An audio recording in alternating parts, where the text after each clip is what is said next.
皆さんこんばんは。3本目の動画がやっと上がりました。夏子でございます。今回の動画は収納がない賃貸の玄関にも収納を作っちゃおうというテーマでお送りいたします。しかも DIY をやったことがない方でも簡単に設置できる素敵な商品を購入してみたので、ぜひ最後までご覧くださいませ。早いところ YouTube チャンネルもロングの動画は早3本目になりました。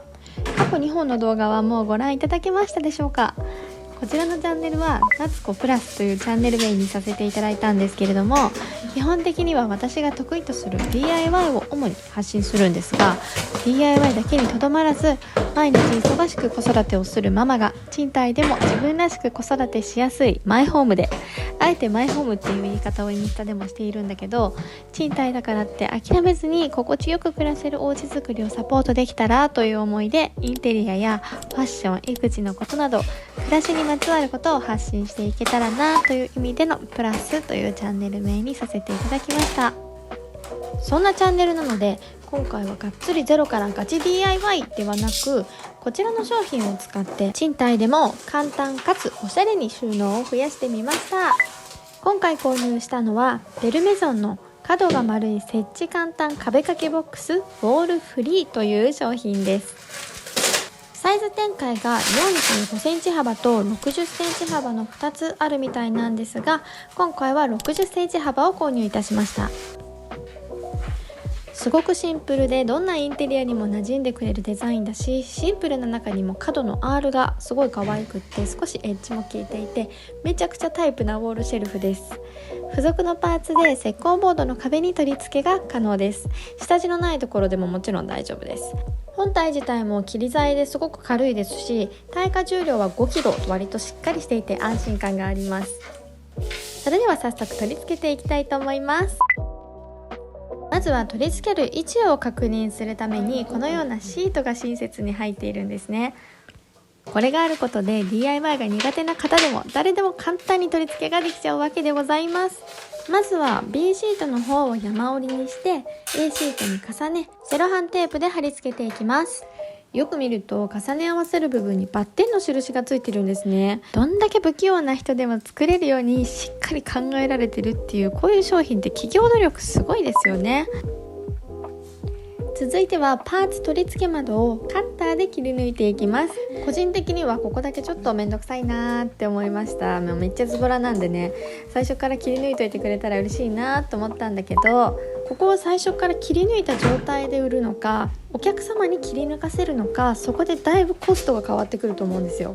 めっちゃ企業側みたいなコメントになってるんだけど、全然違います。ただの一消費者でございます。ただね、私も商品開発とかやらせていただいたことがあるので、やっぱり安くお客様に届けたいっていう気持ちで、ここはあえてお客様に切り抜いていただくという選択をしたんだろうなとか、どうしてもそういう目線で見ちゃうんですよね。もうほんと誰やねんって話なんですけれども、そうこう言っているうちに棚を取り付けたい場所にマスキングテープでガイドを貼っていきます。5円玉をくくりつけた紐を垂らして水平を測っていきます。普段 DIY されない方はいちいちこれのために工具を買うとかもめんどくさい話だと思うので、水平を測るのもこんな原始的な方法もありだと思います。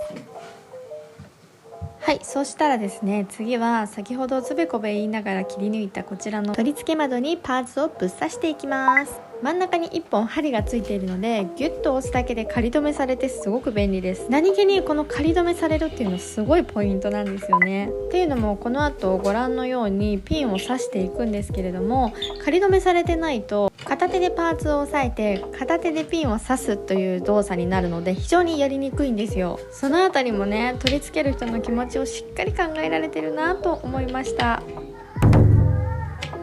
はい、こんな感じであっという間に取り付け完了です。パーツの位置がしっかり定まったので、もうこちらの取り付けガイドは必要ありません。ベリベリと剥がしてしまいます。剥がすとパーツの裏に少し紙が残るんですが、それで正解ですので、無理に全てを取り除こうとする必要はありません。はい、こんな感じでパーツがついたので、いよいよ棚を設置していきます。もう本当に簡単なんですけど、こんな風にパーツとパーツをかませるように上から引っ掛けて右にスッとスライドさせたら完成になります。いかがでしょうか。めちゃくちゃシンプルなんだけど、この抜け感がたまらない。もう何より最大のポイントはやはりセイタが白いっていうところじゃないでしょうか。セイタが白いことによって周りの壁紙と同化してくれるので、まるでセイタがなくて壁から飛び出してるように見えるんですよね。それがもたらす効果としては、圧迫感が抑えられるので部屋が広く見えるということがまず一つあると思います。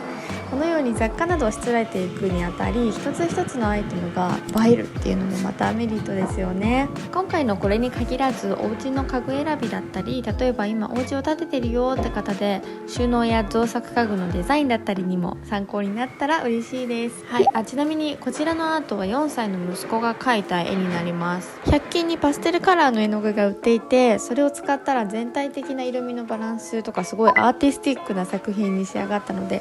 それもまたおすすめでございます。詳しくは私のインスタで紹介しているので、よかったら覗いてみてください。はい、こんな感じで玄関が完成してまいりました。